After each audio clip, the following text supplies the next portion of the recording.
গাধাকে সৃষ্টি করার পর তাকে বলা হলো সকাল থেকে সন্ধ্যা পর্যন্ত তাকে ক্লান্তিহীন পরিশ্রম করতে হবে,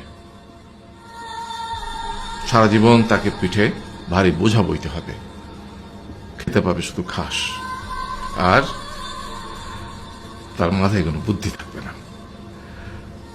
তার আয়ু হবে 50 বছর। গাধা করজোড়ে সৃষ্টিকর্তাকে বলল, আমি এত বছর বাঁচতে চাই না, আমাকে 20 বছর আয়ু দেওয়া হোক। সৃষ্টিকর্তা সেটাই মঞ্জুর করলেন।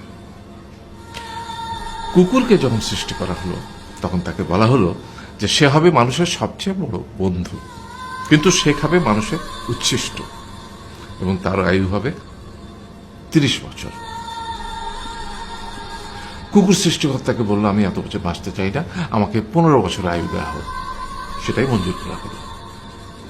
এরপর বানরকে বলা হলো, তুমি শুধু গাছের এ ডাল থেকে ও ডালে ঝুল খাবে এবং নানান রকম ফন্দি ফিকির করে মানুষকে আনন্দ দিবে, তোমার আয়ু হবে 20 বছর।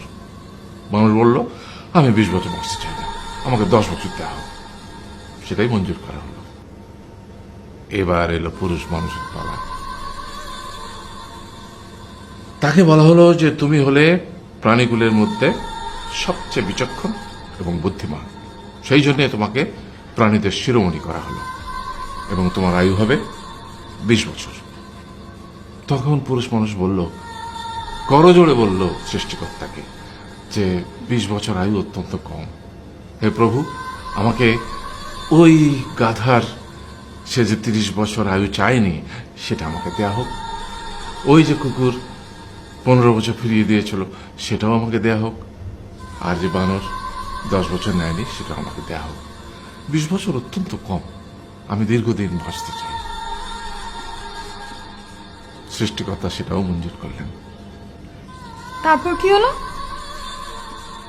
সেই থেকে ছেলেরা পুরুষ মানুষ হিসেবে বাঁচে 20 বছর, তারপরের 30 বছর সংসারের বোঝা পিঠে করে বয়ে বেড়ায়, সেটা কার মতো? গাধার মতো।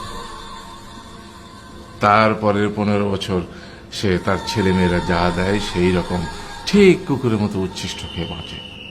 আর তারপরে বৃদ্ধ বয়সে ঠিক বানরের মতো, যেমন গাছের এডাল থেকে ওডাল ঝুল খায় বানর, তেমনি এই ছেলের বাড়ি থেকে ওই ছেলের বাড়ি, আর নানান রকম ফন্দি ফিকির করে তার নাতি নাতনিদের আনন্দ দেওয়ার চেষ্টা করে।